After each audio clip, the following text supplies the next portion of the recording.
Parler avec sagesse, ce n'est pas dire beaucoup, c'est dire ce qui est nécessaire avec précision et calme. La plupart des gens parlent par impulsion, pas par conscience. Ils répondent sans réfléchir, promettent sans mesurer et se contredisent sans s'en rendre compte. Mais celui qui maîtrise sa parole maîtrise son destin, car la façon dont tu parles révèle l'ordre ou le chaos que tu portes en toi. Chaque mot peut élever ta présence ou détruire ton autorité. Le silence, bien utilisé, a plus de pouvoir que n'importe quel discours plein d'ego. La communication stoïcienne ne cherche pas à impressionner, elle cherche à impacter avec clarté. Elle n'a pas besoin de fioritures, ni de cris, ni d'explications interminables. Il s'agit de garder l'esprit ferme, même lorsque l'environnement provoque, de répondre avec sérénité lorsque les autres perdent le contrôle.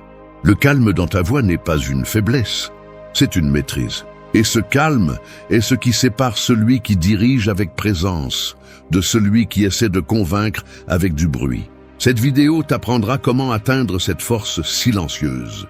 Comment parler avec la certitude de celui qui n'a pas besoin d'approbation, avec le contrôle de celui qui ne se laisse pas emporter par l'émotion, et avec la cohérence de celui qui vit ce qu'il dit. Parce que la communication stoïcienne ne cherche pas à gagner des discussions, elle cherche à maintenir le respect. Il ne s'agit pas toujours d'avoir raison, mais d'avoir le contrôle. Et celui qui apprend à le faire projette du pouvoir sans élever la voix. 1. Maîtrise le silence avec intention. Le silence est comme une épée invisible qui ne coupe pas avec tranchant, mais avec présence. Sa force n'est pas dans le bruit qu'il fait, mais dans l'impact qu'il laisse. Celui qui maîtrise le silence possède un pouvoir que peu comprennent, car la plupart craignent le vide, ont besoin de remplir chaque espace avec des mots, des explications ou des justifications. Mais le silence, lorsqu'il est utilisé avec intention, n'est pas absence, c'est contrôle. C'est le terrain où l'esprit s'ordonne, où l'émotion se refroidit et où le caractère se révèle. Maîtriser le silence n'est pas se taire par peur ou par orgueil, c'est décider avec sagesse quand ta voix vaut plus par son absence. Quand tu parles sans penser, tu perds de la force. Chaque mot dit sans but te vole de l'autorité et chaque explication inutile dilue ta présence. Les personnes impulsives parlent pour libérer l'anxiété. Les sages se taisent pour observer. Ne confonds pas le silence avec la faiblesse. En réalité, le silence bien géré est une stratégie. Chaque pause, chaque regard et chaque respiration consciente peut dire plus qu'un discours entier. Dans cet espace où beaucoup désespèrent, tu restes calme, observe et comprends ce que d'autres ne peuvent pas voir parce qu'ils sont occupés à réagir. Le silence te donne le temps de lire la situation, d'analyser les gestes et de découvrir les véritables intentions de celui qui est devant toi. Quand quelqu'un essaie de te provoquer et que tu ne réponds pas, tu ne perds pas, tu gagnes le contrôle. Celui qui maîtrise le silence maîtrise le rythme de la conversation. L'autre est exposé, confus, vulnérable, tandis que tu gardes ton centre intact. Cette sérénité déconcerte, car la plupart ont besoin de bruit pour se sentir forts. Mais la véritable force se démontre dans le calme, dans la capacité de ne pas céder à l'impulsion, dans la froideur avec laquelle tu choisis tes batailles. Pratiquer le silence avec intention demande de l'entraînement. Il ne s'agit pas de te réprimer, mais d'être conscient de quand parler apporte de la valeur et quand cela ne fait que gaspiller de l'énergie. Avant de répondre, demande-toi si ce que tu vas dire te rapproche de la solution ou te traîne dans le conflit. Si cela ne construit pas, tais-toi. Si cela n'éclaire pas, attends. Chaque mot non dit renforce ton esprit, aiguise ta discipline et renforce ton autorité. Ne réponds pas à tout. Ne tombe pas dans les provocations. Ne te rabaisse pas au niveau de ceux qui ont besoin de crier pour se sentir entendus. Le silence est aussi une forme d'autoconnaissance. En lui, tu entends ce que tu penses vraiment, tu reconnais ce que tu ressens et tu apprends à filtrer ce qui vaut la peine d'être dit. Alors que le reste du monde court pour donner son avis, tu prends le temps de comprendre. Cette pause consciente te rend différent, te rend puissant. Celui qui maîtrise le silence ne se laisse pas entraîner par le chaos externe, car il a appris à gouverner son propre bruit interne. Maîtriser le silence avec intention ne signifie pas disparaître, mais parler seulement quand tes mots ont du poids. Quand le sage décide de parler, tout le monde écoute, non parce qu'il crie, mais parce que son silence précédent a donné de la valeur à chaque phrase. C'est la différence entre celui qui cherche l'attention et celui qui inspire le respect. Le premier a besoin d'être entendu. Le second sait que sa présence communique déjà. Alors, quand l'impulsion de répondre te consume, respire et souviens-toi de ceci. Le pouvoir n'est pas toujours dans le fait de dire, il est souvent dans le fait de garder. Car celui qui maîtrise son silence, maîtrise son esprit. Et celui qui maîtrise son esprit a déjà gagné la bataille avant de prononcer un seul mot. Parle moins et dis l'essentiel. Les mots sont comme des couteaux. Plus ils sont utilisés sans précision, plus ils s'usent. Celui qui ne mesure pas ce qu'il dit perd de la force, car parler trop est le reflet d'un esprit désordonné. La personne qui maîtrise sa communication comprend qu'il ne s'agit pas de dire beaucoup, mais de dire ce qui est juste. Chaque mot doit avoir du poids, une direction et un but. Lorsque tu parles sans filtre, tu deviens l'esclave de tes émotions. Mais lorsque tu apprends à taire ce qui est inutile, tu prends le contrôle de ta voix et tu projettes de l'autorité. La véritable intelligence se manifeste dans la capacité à synthétiser, à réduire le bruit à l'essentiel. La plupart confondent parler avec communiquer. Ils pensent que s'exprimer sans arrêt démontre de la confiance, alors qu'en réalité, cela révèle de l'anxiété. Les personnes qui ne supportent pas le silence ont tendance à parler pour combler des vides intérieurs, pas pour partager des idées. Le silence, en revanche, te donne un avantage. Il te permet d'observer, d'analyser et de répondre avec précision. Ce n'est pas de la froideur, c'est de la stratégie. L'esprit fort ne craint pas le silence, il l'utilise comme un outil. Chaque pause, chaque respiration avant de parler est un rappel que tu as le contrôle de toi-même. Parler moins ne signifie pas être distant, cela signifie être sélectif. Les gens respecteront davantage tes mots lorsque tu ne les gaspilleras pas en explications inutiles. Chaque phrase doit apporter quelque chose. Si elle n'ajoute pas de valeur, elle enlève du pouvoir. Dans la communication stoïcienne, l'excès est l'ennemi de la clarté. Tu n'as pas besoin de fioritures pour être entendu, tu as besoin de vérité.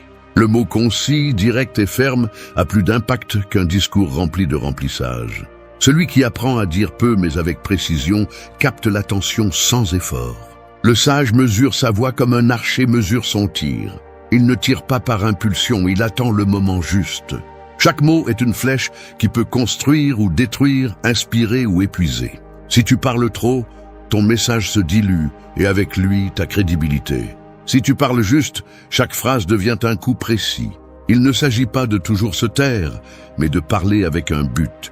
Dans l'art de la communication, le silence est la pause qui donne du pouvoir au message. Lorsque tu maîtrises ce principe, tu découvres que tu n'as pas besoin de convaincre qui que ce soit. Celui qui comprend sa vérité l'exprime en peu de mots, et celui qui ne l'a pas a besoin de parler plus que nécessaire. L'insécurité cherche la validation dans la répétition. La conviction s'exprime une seule fois, et c'est suffisant. C'est pourquoi les personnes qui parlent peu, mais fermement, ont tendance à susciter plus de respect que celles qui cherchent à remplir chaque conversation avec des opinions et des explications. Parler moins est aussi une façon de protéger ton énergie. Chaque mot mal dirigé est une fuite de force mentale. Lorsque tu apprends à doser ce que tu dis, tu conserves du pouvoir. Tu n'as pas à t'expliquer à tout le monde, ni à justifier tes décisions. Le silence, bien utilisé, transmet de la sécurité et du contrôle. Celui qui s'exprime avec sérénité montre qu'il n'a pas besoin de bruit pour être entendu. Pratique cette habitude chaque jour. Observe tes conversations. Écoute plus. Interromps moins. Réponds seulement quand tu as quelque chose qui vaut vraiment la peine d'être dit. Parler peu ne te rend pas faible. Cela te rend sage. Des mots seront entendus parce qu'ils sont rares, non parce que tu cries. Lorsque ta voix s'aligne avec ta tranquillité intérieure, chaque phrase résonnera plus fort que le bruit de 1000 discours vides. Dis moins, mais que ce peu que tu dis pèse. 3. Contrôle ton langage corporel. Chaque geste que tu fais est une phrase que ton corps prononce sans permission. Parfois, il dit ce que tu tais. D'autres fois, il contredit tes paroles, et parfois il révèle tout ce que tu essaies de cacher. Le langage corporel est le reflet de ton esprit, un miroir silencieux qui projette tes émotions avant que tu ne parles. Tu peux répéter un discours parfait, mais si ta posture montre du doute, de l'insécurité ou de la nervosité, les gens croiront en ton corps, pas en ta voix. Le contrôler ne consiste pas à feindre, mais à aligner ce que tu ressens, penses et fais jusqu'à ce que tout communique le même message. Dans la communication stoïcienne, le corps est un allié ou un ennemi. Si tu le laisses agir par impulsion, il te trahira. Si tu l'entraînes avec calme et conscience, il deviendra ton bouclier. La fermeté ne se démontre pas par la rigidité, mais par la stabilité. La présence ne s'impose pas par la force, mais par la sérénité. Celui qui maîtrise son corps transmet l'équilibre, et l'équilibre génère le respect. Il n'est pas nécessaire de bouger beaucoup pour être remarqué, il suffit de bouger avec intention. Chaque regard, chaque respiration et chaque silence corporel parlent pour toi. Regarde autour de toi, observe les gens quand ils discutent ou se défendent. Tu remarqueras comment ils croisent les bras, comment ils baissent les yeux, comment ils serrent la mâchoire. Ces signaux révèlent plus que 1000 mots. Le corps ne sait pas mentir. Il obéit seulement à l'état de ton esprit. Si le chaos règne à l'intérieur, il y aura du désordre à l'extérieur. C'est pourquoi le contrôle corporel commence par le contrôle mental. Quand ton esprit est calme, ton corps le reflète. Ta posture est droite, ta voix est stable, ton regard est clair. Cette cohérence entre la pensée et la présence est ce qui génère l'autorité. Contrôler le corps, c'est entraîner le calme. Avant de parler, observe ta respiration. Si tu respires vite, ton anxiété dirigera la conversation. Si tu respires lentement, ta sérénité marquera le rythme. Garde les épaules détendues, les pieds fermes et les mains sous contrôle. Ne te précipite pas, ne gesticule pas excessivement, ne remplis pas l'espace avec des mouvements inutiles. Le calme communique le pouvoir, car il démontre que tu ne cherches pas l'approbation. Celui qui se meut avec calme projette la maîtrise de soi et de l'environnement. L'erreur de beaucoup est de penser que la confiance se démontre en parlant fort ou en bougeant plus. Mais le véritable respect naît de la retenue. Le corps de celui qui maîtrise son esprit impose sans effort. Sa présence ordonne, son silence pèse. Il n'a pas besoin d'occuper de l'espace, car son énergie le remplit déjà. C'est la différence entre l'impulsion et l'intention. Quand tu agis avec intention, ton corps cesse d'être un obstacle et devient une extension de ta volonté. Pratiquer le contrôle corporel est une discipline quotidienne. Observe tes réactions face à la pression. Identifie les gestes qui te trahissent et remplace-les par des signaux de sérénité. Chaque fois que ton corps veut réagir, respire et arrête-toi. Chaque pause consciente entraîne ton esprit à répondre plutôt qu'à réagir. Cette répétition forge un nouveau langage corporel, un langage qui ne se brise pas face au conflit et ne se perturbe pas face au bruit. Lorsque tu maîtrises cet art, ton corps devient un message constant de stabilité. Tu entreras dans une pièce et sans dire un mot, tout le monde saura qui a le contrôle. Non pas par ce que tu fais, mais par comment tu es. Cette présence silencieuse vaut plus que n'importe quel argument, car le corps de celui qui se connaît transmet quelque chose qui ne peut être feint. L'autorité authentique. Contrôler ton langage corporel, c'est contrôler ton énergie. Et celui qui maîtrise son énergie, maîtrise tout ce qui l'entoure. 4. Ne cherche pas l'approbation, montre de la conviction. Chercher l'approbation est comme essayer de remplir un puits sans fond. Peu importe combien d'eau tu verses, il ne se remplit jamais. Celui qui vit en attente d'être accepté finit par se perdre dans le besoin de plaire, changeant son essence pour des applaudissements éphémères. Mais le stoïcien comprend que la véritable force ne se trouve pas dans ce que les autres pensent, mais dans la cohérence entre ce qu'il ressent, croit et fait. La conviction n'a pas besoin de validation, elle se soutient toute seule. Lorsque ta sécurité dépend des autres, tu deviens esclave de leur opinion, et personne ne peut être libre lorsqu'il vit attaché au jugement d'autrui. Les personnes qui cherchent l'approbation parlent pour être acceptées, pas pour être authentiques. Elles adaptent leur discours en fonction du public, adoucissent leur voix, changent leurs idées et finissent par perdre leur identité. Cette attitude affaiblit la communication, car la voix qui se conforme trop finit par perdre le respect. Celui qui transmet avec conviction ne cherche pas à plaire, il cherche à exprimer sa vérité avec fermeté. La différence se fait remarquer. Lorsqu'une personne parle par nécessité, son énergie semble vide. Mais lorsqu'elle parle avec certitude, même en silence, elle impose sa présence. Parler avec conviction ne signifie pas imposer ni attaquer, mais avoir une clarté sur pourquoi tu dis ce que tu dis et rester ferme même lorsque l'environnement te met en question. Tu n'as pas besoin de te justifier tout le temps, ni de convaincre ceux qui ne veulent pas te comprendre. La vérité ne se mendie pas, elle se démontre avec cohérence. Si tes actions soutiennent tes paroles, l'approbation vient d'elle-même, et si elle ne vient pas, cela n'a pas d'importance. L'essentiel est de maintenir ton intégrité. Le respect ne se demande pas, il se projette à travers la sécurité intérieure. L'esprit qui cherche constamment la validation est un esprit fatigué. Chaque opinion externe devient un examen, chaque critique une blessure. Mais lorsque tu apprends à agir selon tes principes, les opinions cessent d'avoir du pouvoir. Si on t'applaudit, tu restes concentré. Si on te critique, tu l'es aussi. La conviction te donne de la stabilité, te rend solide dans un monde qui change de direction à chaque seconde. Cette fermeté n'est pas de l'arrogance, c'est de la clarté.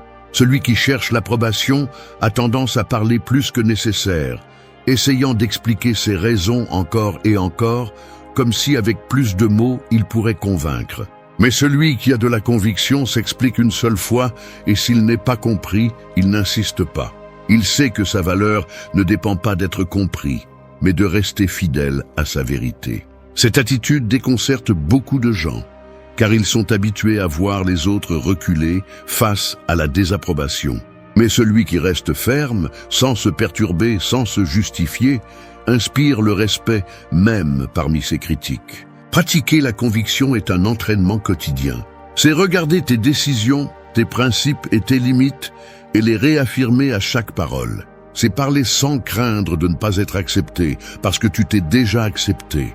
La sécurité intérieure se remarque dans le ton de la voix, dans le calme avec lequel tu réponds et dans la fermeté avec laquelle tu maintiens tes idées. Les gens font confiance à celui qui transmet la certitude, pas à celui qui cherche à plaire. Et la conviction, lorsqu'elle est authentique, devient contagieuse, car celui qui vit avec un but inspire les autres à faire de même. Ne cherche pas à être compris par tous, cherche à être fidèle à toi-même. Celui qui essaie de plaire à tout le monde finit sans identité, sans direction et sans respect. Parle avec la force de celui qui n'a pas peur de rester seul, s'il doit défendre sa vérité. Parce que celui qui montre de la conviction n'a pas besoin d'approbation. Et celui qui n'a pas besoin d'approbation devient inébranlable. La fermeté est le langage de la liberté. Et la liberté n'appartient qu'à ceux qui n'ont pas peur d'être authentiques. 5. Affronte la vérité avec calme. La vérité est comme un miroir propre que beaucoup évitent de regarder car il reflète sans filtre ce qu'ils sont vraiment. Elle ne déforme pas, elle n'embellit pas, elle ne ment pas. Elle montre simplement. Et c'est précisément cette clarté qui dérange. Dans un monde où les gens préfèrent le confort de l'illusion à la dureté des faits, affronter la vérité devient un acte de courage. Mais le stoïcien comprend que fuir la vérité, c'est fuir soi-même. Affronter la vérité avec calme ne signifie pas la supporter sans ressentir, mais la recevoir sans peur, la traiter avec lucidité et agir avec sagesse. La plupart réagissent à la vérité avec des défenses automatiques. Ils nient, justifient ou cherchent des coupables. C'est l'esprit qui essaie de protéger l'ego, de ne pas accepter ce qui fait mal. Mais la douleur ne vient pas de la vérité, elle vient de la résistance à l'accepter. Le calme face à la vérité est un signe de maturité. Quand tu peux regarder tes erreurs sans te détruire, tes faiblesses sans avoir honte et tes limites sans te frustrer, tu apprends le véritable contrôle intérieur. Le sage ne craint pas ce qui est, il craint de l'ignorer. Accepter la vérité nécessite un esprit ferme et un cœur entraîné. Parce que parfois la vérité démolit ce que tu croyais certain, Parfois, elle change la direction de ta vie. Parfois, elle fait plus mal que n'importe quel mensonge. Mais elle le libère aussi. Elle te soulage du poids du déni. Elle te permet d'avancer avec clarté. Celui qui affronte la vérité avec sérénité cesse de vivre sur la défensive. Il n'a pas besoin d'embellir son histoire, ni de prétendre à la perfection. Il vit en paix parce qu'il sait que la vérité, même si elle fait mal, construit toujours. Parler calmement de la vérité, sans élever la voix ni chercher le drame, démontre la force. Tu n'as pas besoin de crier ton honnêteté, il suffit de la maintenir sans trembler. La sérénité au milieu de l'inconfort est le pouvoir. Alors que d'autres sont perturbés par les faits, tu observes, comprends et choisis comment répondre. Cette capacité à rester ferme face à la réalité fait de toi une personne de confiance, une personne qui ne se brise pas sous la pression. La vérité exige aussi de l'humilité.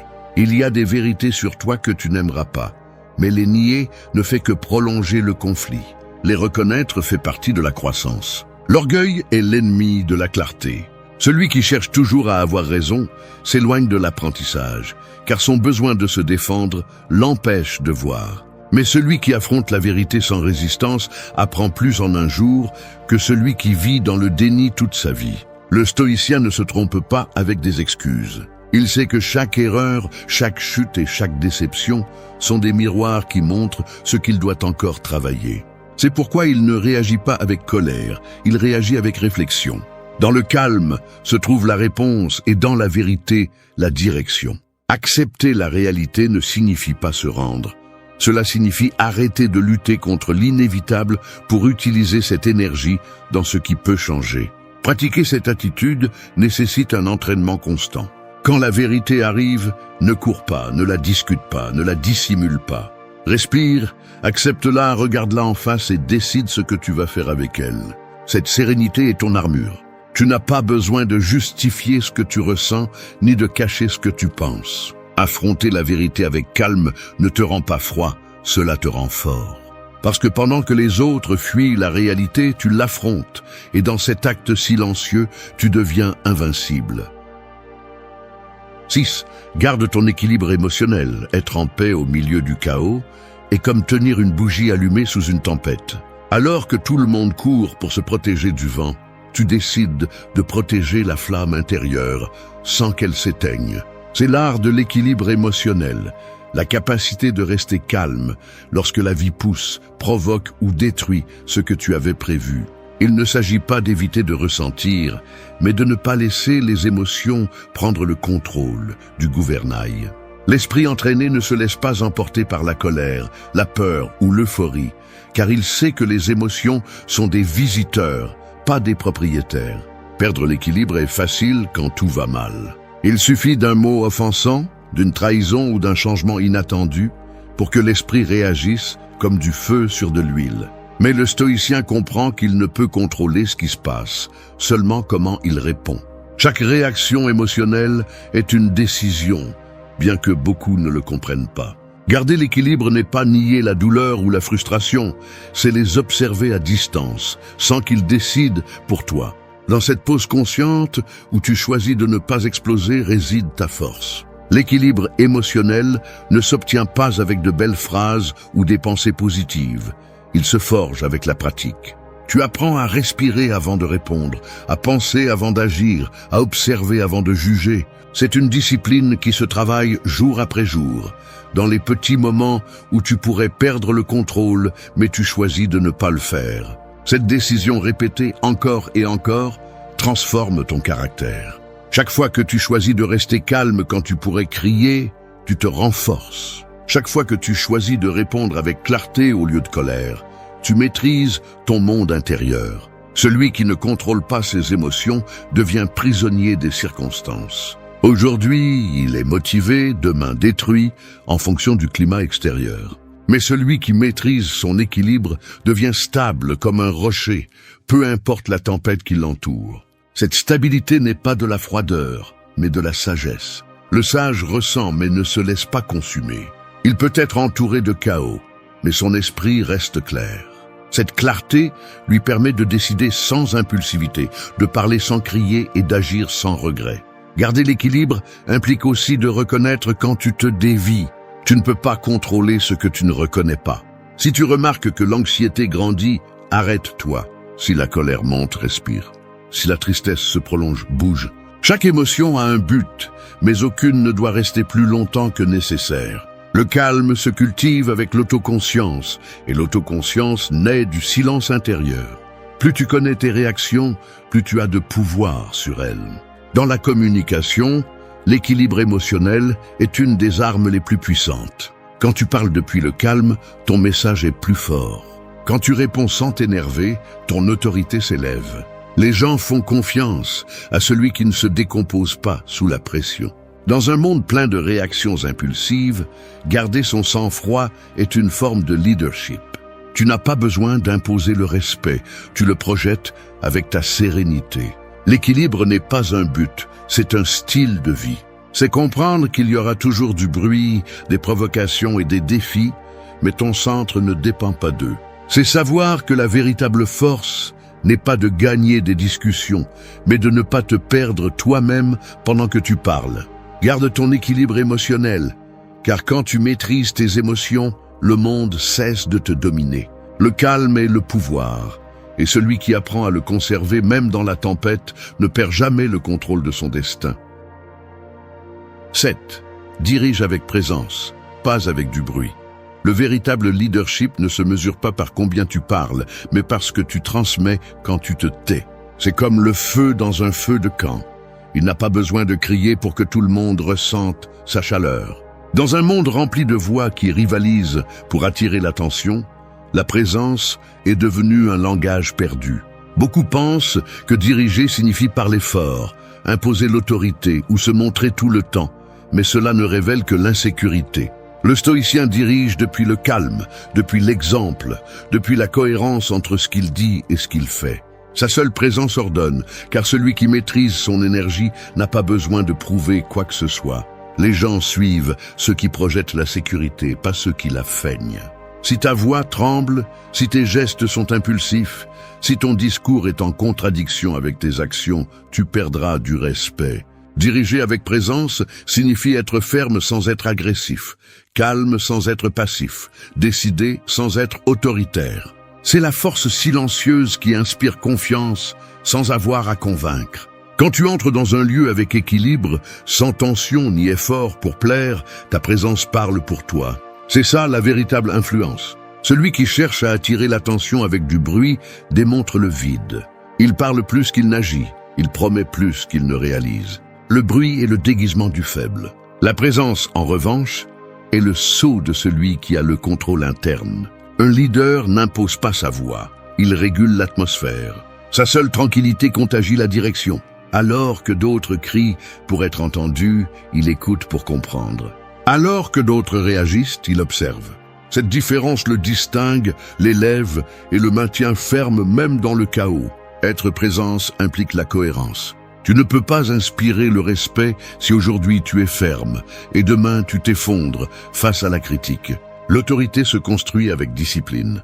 Chaque geste, chaque mot, chaque action doit renforcer l'image de l'autocontrôle. Tu n'as pas besoin d'expliquer que tu es fort. Les gens le ressentent. Le ton de ta voix, ta posture, la façon dont tu écoutes et la façon dont tu gères les conflits en disent plus que n'importe quel discours. Le bruit génère une attention temporaire, mais la présence génère un respect durable. Celui qui dirige avec du bruit épuise, celui qui dirige avec calme transforme. La sérénité a un pouvoir magnétique parce qu'elle démontre la maîtrise, et la maîtrise inspire. Dans une conversation, dans une réunion ou dans une discussion, ta tâche n'est pas de t'imposer, c'est de rester dans ton centre. Si les autres s'agitent, ta stabilité les oblige à baisser le ton. S'ils perdent le contrôle, ton silence les expose. C'est la stratégie du stoïcien.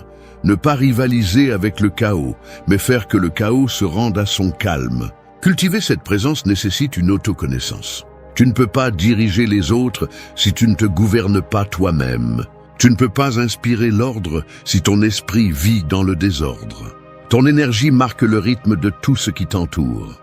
Si tu es réactif, l'environnement s'agite. Si tu es stable, l'environnement se calme. Diriger avec présence n'est pas une question de pouvoir externe, c'est une question de contrôle interne.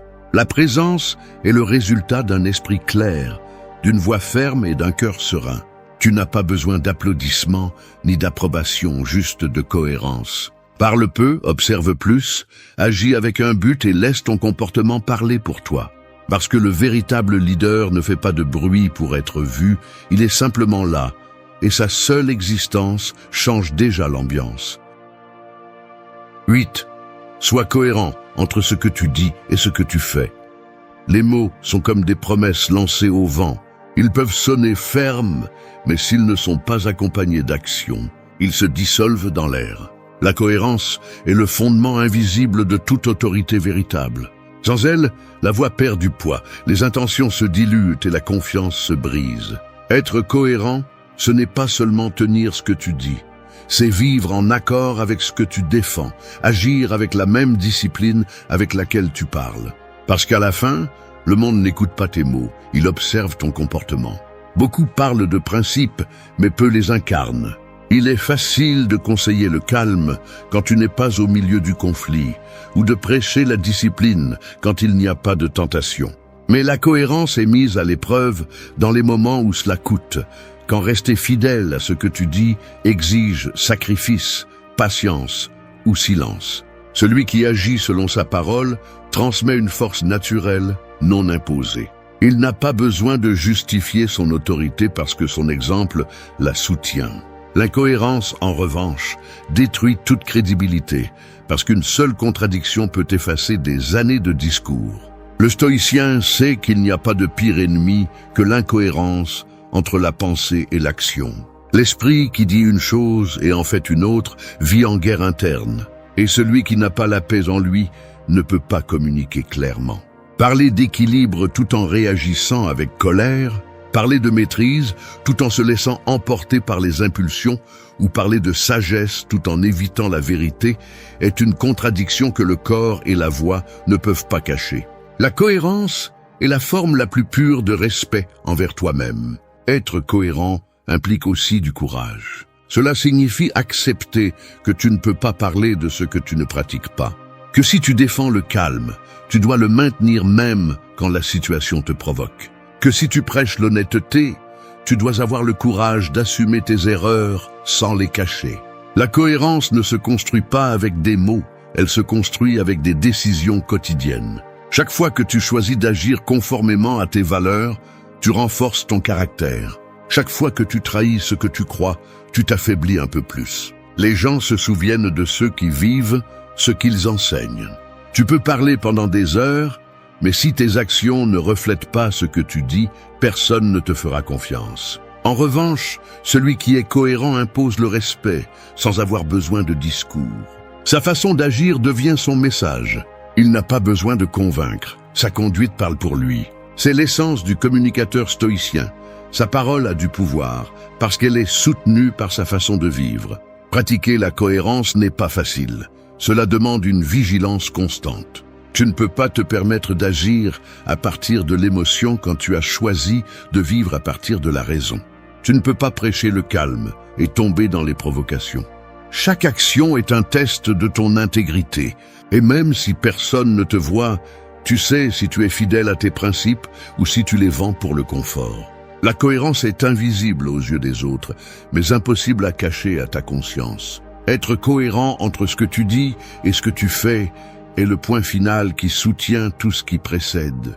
Maîtriser le silence, parler clairement, contrôler ton corps, garder ton calme, diriger avec présence, tout s'effondre si tu ne vis pas ce que tu prêches. La cohérence est le sceau de l'âme forte, la preuve que ta parole vaut autant que ton action. Lorsque tu réussiras à unir ce que tu penses, dis et fais, ta voix cessera d'être un son et deviendra vérité. Merci d'être resté jusqu'à la fin de la vidéo. Si vous avez tout vu, commentez « Je suis stoïcien » comme notre signe secret, indiquant que vous êtes un véritable apprenant du stoïcisme. N'oubliez pas de vous abonner et de liker la vidéo si elle vous a plu. Rendez-vous dans la prochaine vidéo et rappelez-vous, continuez à cultiver votre esprit stoïque. Les gens forts ne réagissent pas, ils décident. Alors que la plupart se consument en essayant de répondre à chaque critique, à chaque provocation ou à chaque geste de dédain, l'homme ou la femme véritablement libre choisit le silence, la tranquillité et le contrôle. Car celui qui ressent le besoin de prouver qu'il n'est pas affecté a déjà été affecté. L'indifférence stoïcienne n'est pas une indifférence émotionnelle, c'est une maîtrise. C'est comprendre que rien d'extérieur ne mérite le pouvoir de ruiner votre équilibre interne. Nous vivons entourés de bruit. Les réseaux, les opinions, les jugements, les égos qui cherchent de l'attention. Tous veulent vous pousser à réagir, à perdre votre contenance, à entrer dans leur jeu. Mais lorsque vous apprenez à regarder sans répondre, à écouter sans absorber et à observer sans vous en mêler, vous commencez à retrouver votre pouvoir. L'indifférence devient votre bouclier le plus fort, car celui qui ne réagit pas ne s'épuise pas. Il ne s'agit pas d'éteindre les émotions, mais de les diriger. D'utiliser le calme comme stratégie et le silence comme réponse. De regarder les autres s'effondrer par leur propre manque de contrôle pendant que vous restez ferme, comme un rocher au milieu de la tempête. C'est ce que les stoïciens entendaient par liberté. Non pas que le monde cesse de vous attaquer, mais que vous cessiez d'être vulnérable à ces attaques. Aujourd'hui, vous comprendrez comment entraîner cette force invisible qui vous permet de maintenir la paix au milieu du chaos. Car être indifférent à ce qui ne mérite pas votre énergie ne vous rend pas froid. Cela vous rend sage, conscient et maître de vous-même. Ici, vous allez apprendre à maîtriser vos réactions et à transformer votre calme en votre plus grande forme de pouvoir. 1. Maîtrise ta réaction. Imagine-toi debout devant un miroir qui ne reflète pas ton corps, mais tes émotions. Chaque provocation, chaque mot que quelqu'un lance avec l'intention de te blesser apparaît comme une pierre jetée contre ce miroir. Si tu réagis, le verre se brise et chaque fragment reflète une partie de toi perdant le contrôle. Mais si tu restes ferme, sans bouger, la pierre rebondit et tombe au sol sans causer de dommages. C'est ainsi que fonctionne l'esprit de celui qui maîtrise sa réaction. Rien de l'extérieur ne peut fracturer sa tranquillité intérieure parce qu'il a appris à être maître de sa réponse, non esclave de l'impulsion. Maîtriser la réaction est l'un des plus grands tests de force qu'un être humain puisse affronter. Non pas parce que c'est facile, mais parce que cela va à l'encontre de l'instinct naturel de se défendre, de se justifier ou de contre-attaquer. La plupart répondent par l'orgueil ou la blessure, non par la raison. Et dans cette réaction, ils perdent de l'énergie, de la dignité et du pouvoir. Mais le stoïcien ne cherche pas à avoir raison, il cherche à avoir le contrôle. Il comprend que lorsqu'il perd son calme, il a déjà perdu la bataille la plus importante, celle de la maîtrise de soi. Dans la vie quotidienne, tu rencontreras des situations conçues pour te tester. Un commentaire malveillant, un regard défiant, un silence qui semble être du mépris. Tous ces moments sont des tests déguisés en provocation. Celui qui n'a pas entraîné son esprit tombe dans ces pièges, encore et encore, donnant sa paix à quiconque la demande. Mais celui qui a appris à se maîtriser, observe sans absorber, écoute sans répondre et respire avant d'agir. Cette pause est son bouclier, ce calme est son pouvoir. Maîtriser ta réaction ne signifie pas te réprimer, mais décider consciemment comment répondre. Cela signifie choisir le moment et la manière, ne pas agir à partir de l'émotion brute qui ne cherche qu'à se soulager. C'est avoir la maturité de comprendre que tout ce qui te dérange ne mérite pas ta réponse, et que souvent le silence est plus puissant que n'importe quel mot. Apprendre à ne pas réagir n'est pas de la lâcheté, c'est de la stratégie. Parce que tandis que d'autres gaspillent leur énergie à expliquer, à justifier ou à discuter, tu la gardes pour construire. Celui qui maîtrise sa réaction cesse d'être manipulé. Personne ne peut contrôler celui qui ne se laisse pas provoquer. Celui qui reste serein face au chaos déconcerte, désarme et gagne sans élever la voix. Son pouvoir réside dans la composture, dans la capacité de garder la tête froide alors que tout brûle. Il ne cherche pas à humilier, il cherche à comprendre. Il ne répond pas pour gagner, mais pour maintenir la paix que tant de gens perdent en essayant d'imposer leur vérité. La prochaine fois que quelque chose t'irrite, arrête-toi, respire, Observe comment ton corps veut réagir, comment ton esprit veut se défendre, comment ton ego exige d'être entendu. Et à ce moment-là, souviens-toi, tu n'as pas besoin de répondre à tout.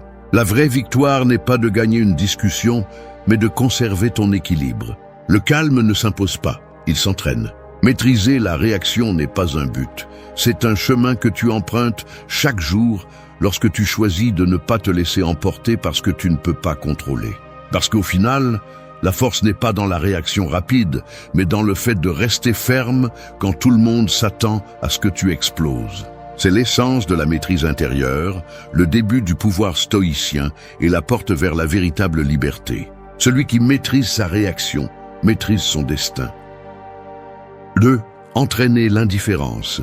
La vie ressemble à une place pleine de vendeurs qui crient pour attirer votre attention. Chacun offre quelque chose de différent. Approbation, drame, colère, fierté, culpabilité.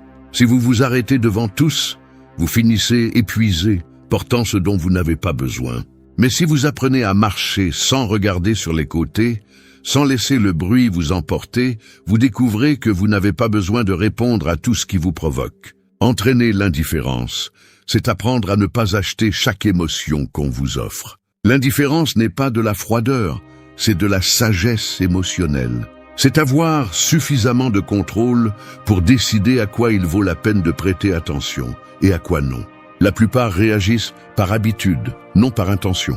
Ils se mêlent à des discussions sans sens, s'accrochent à des opinions sans importance, s'épuisent à essayer de prouver quelque chose qui, en réalité, n'a pas besoin d'être prouvé. Et pendant ce temps, leur esprit se remplit de bruit. Mais le stoïcien choisit le silence intérieur. Il sait que son énergie est limitée et qu'il ne peut pas la gaspiller en répondant à tout ce qui cherche à le perturber. Entraîner l'indifférence signifie pratiquer la distance émotionnelle face à ce qui ne dépend pas de vous. Ce n'est pas un manque d'intérêt, c'est de l'intelligence. C'est observer sans absorber, c'est écouter sans s'impliquer. C'est comprendre que tout ne mérite pas une réaction, ni même une opinion. Celui qui maîtrise l'indifférence ne le fait pas parce qu'il ne se soucie de rien, mais parce qu'il a appris à protéger ce qui lui importe. La paix intérieure se construit chaque fois que vous choisissez de ne pas réagir à la provocation, chaque fois que vous choisissez de ne pas répondre à l'attaque, ou chaque fois que vous décidez de ne pas vous épuiser à essayer de changer ce que vous ne pouvez pas contrôler. L'indifférence est aussi une forme de respect de soi.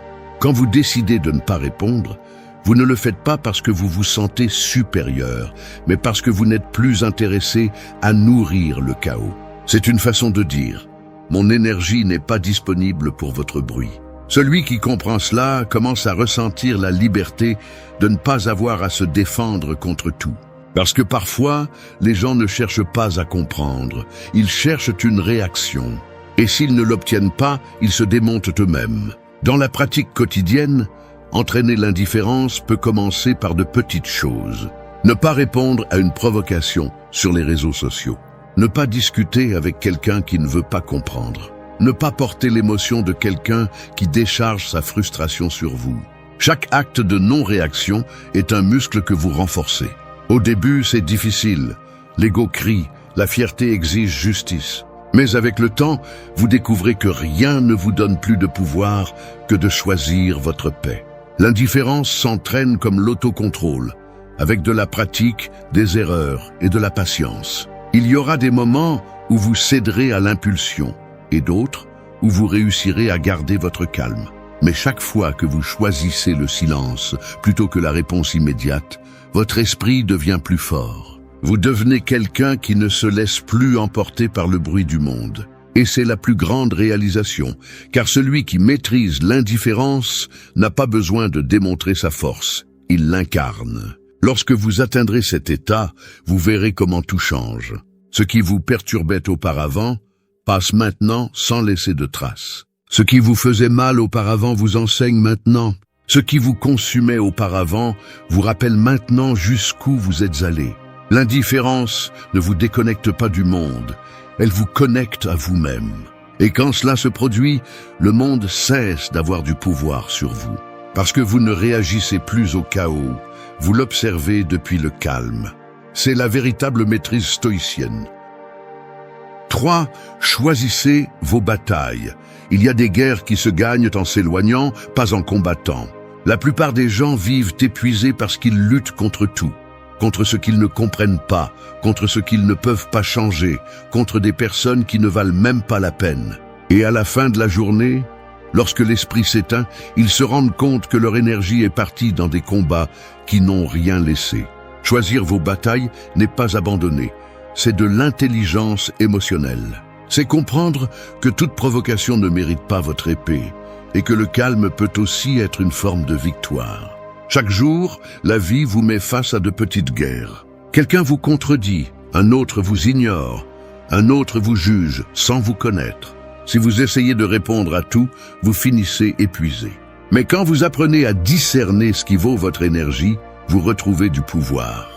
Parce que la véritable force n'est pas de se battre avec tout le monde, mais d'avoir la sagesse de savoir quand ne pas le faire. Il y a une énorme différence entre être courageux et être impulsif. Le courageux choisit son terrain.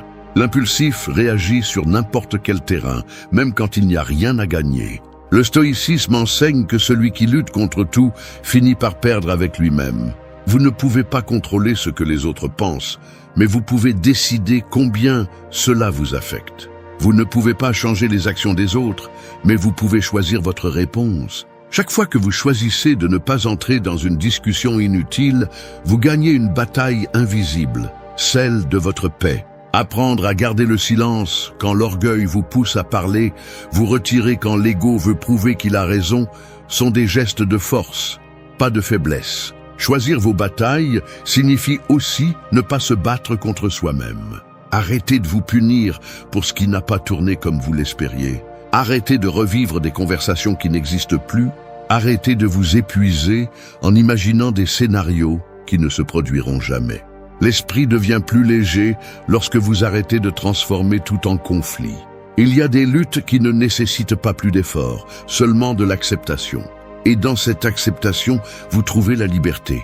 Beaucoup de gens pensent que gagner, c'est laisser l'autre sans mots.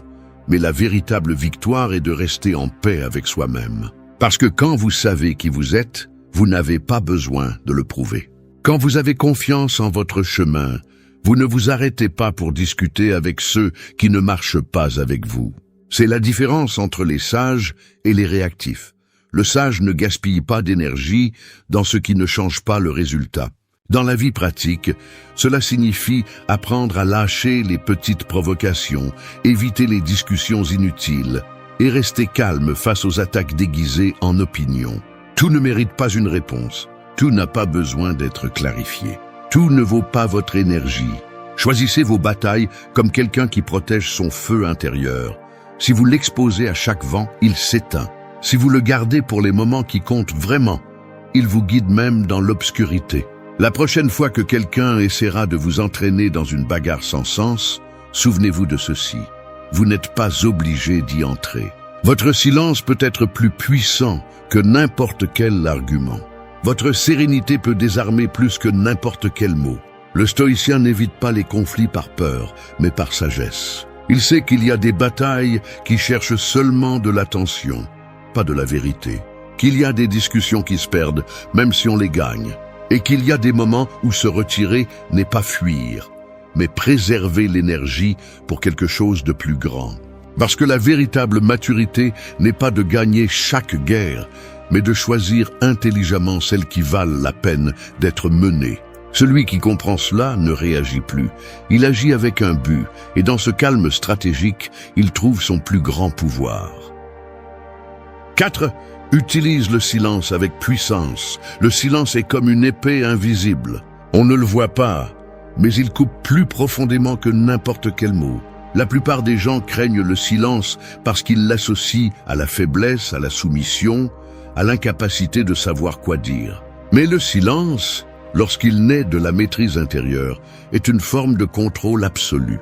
C'est le langage de ceux qui n'ont pas besoin de s'expliquer pour avoir raison, ni de crier pour être entendu. Dans un monde où tout le monde parle sans réfléchir, celui qui sait se taire devient invincible. Chaque fois que tu choisis de te taire au lieu de réagir, tu prends une décision que peu de gens peuvent soutenir. Le silence n'est pas l'absence de réponse, c'est une réponse plus élevée. C'est-à-dire, je n'ai pas besoin de participer à ce bruit, car mon calme vaut plus que ta provocation. Il y a des gens qui essaieront de te mettre sous pression, qui chercheront à te faire parler pour voir s'ils peuvent briser ton calme. Mais lorsque tu maintiens la sérénité, tu les désarmes. Non pas parce que tu n'as rien à dire, mais parce que tu sais que tout ne mérite pas ta voix. La puissance du silence s'entraîne dans les moments de tension. Dans cette discussion où tout le monde élève la voix et toi, tu décides de ne pas concourir. Dans ce message offensant que tu pourrais répondre, mais que tu préfères effacer.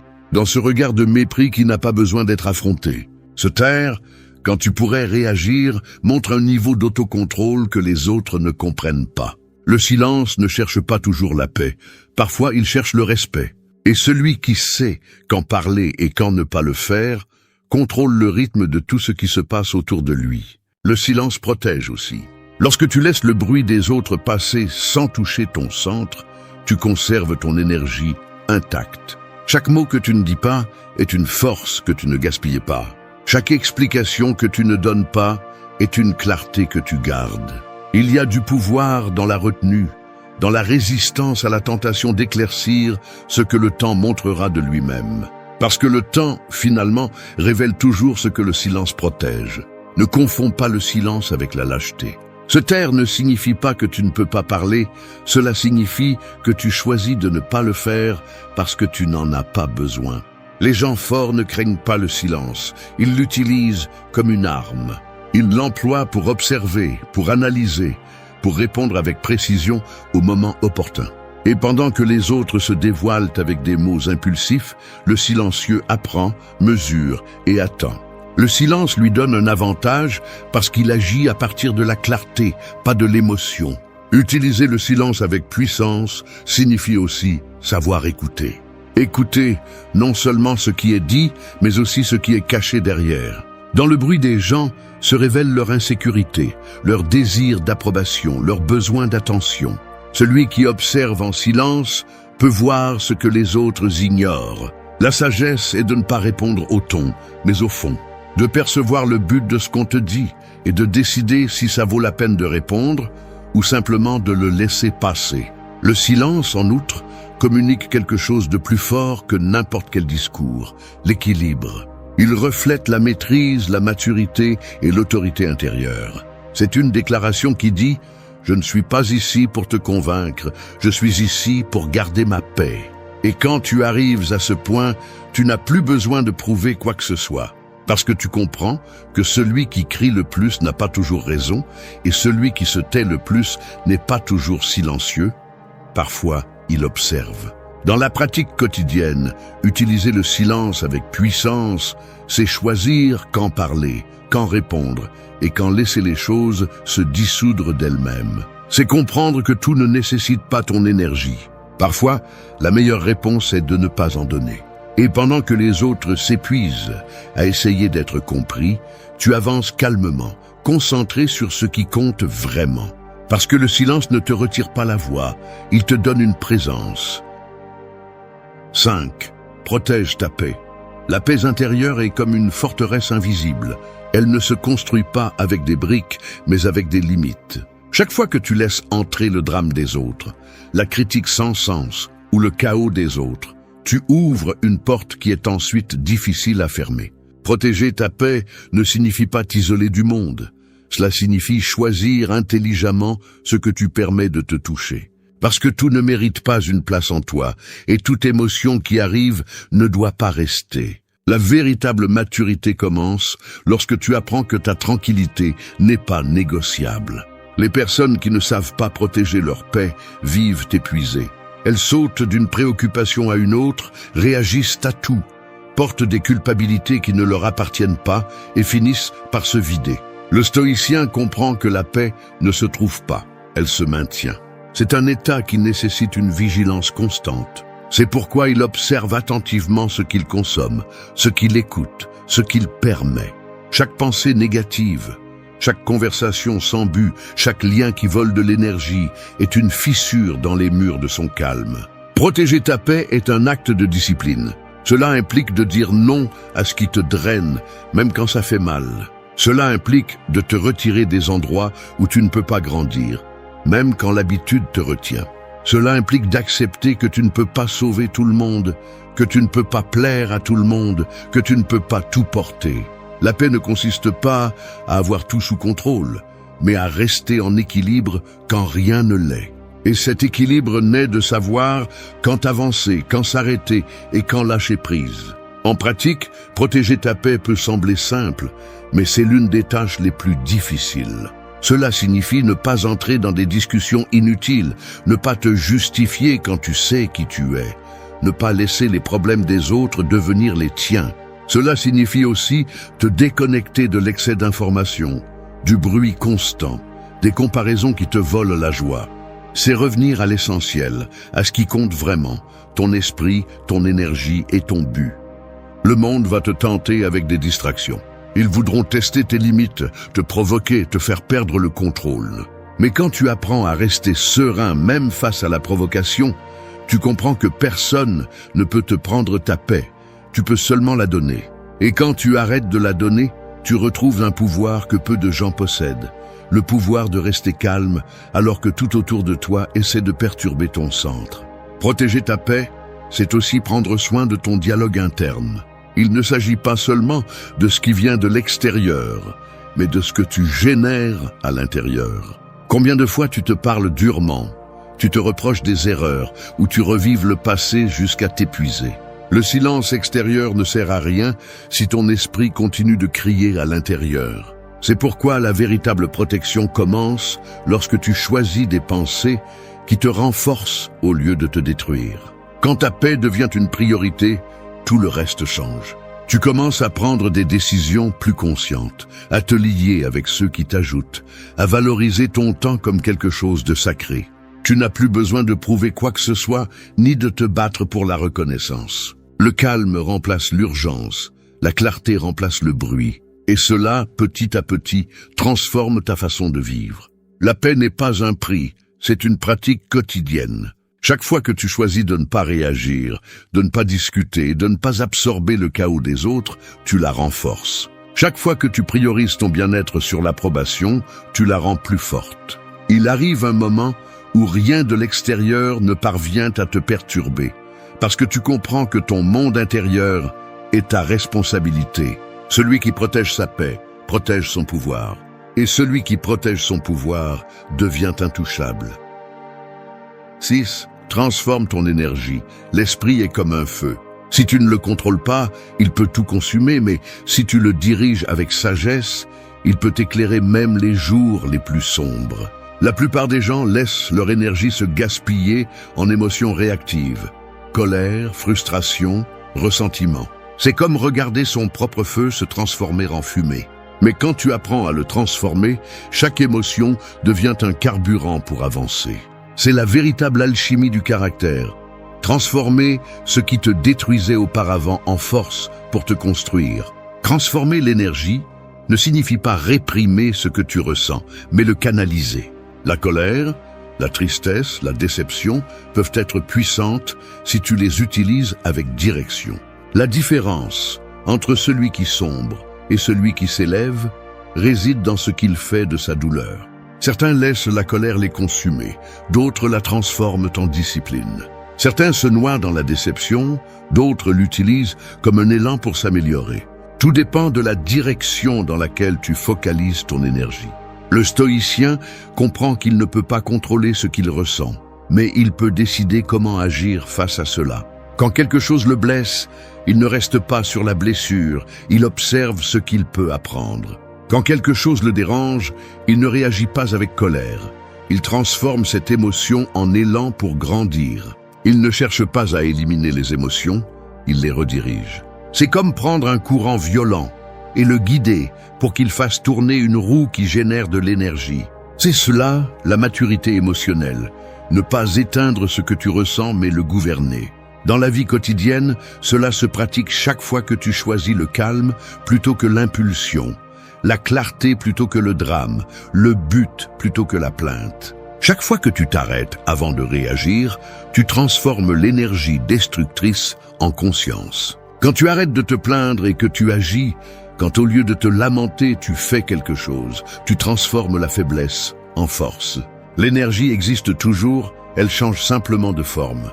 Et celui qui apprend à le faire ne se sent jamais victime, car même dans la douleur, il trouve une direction.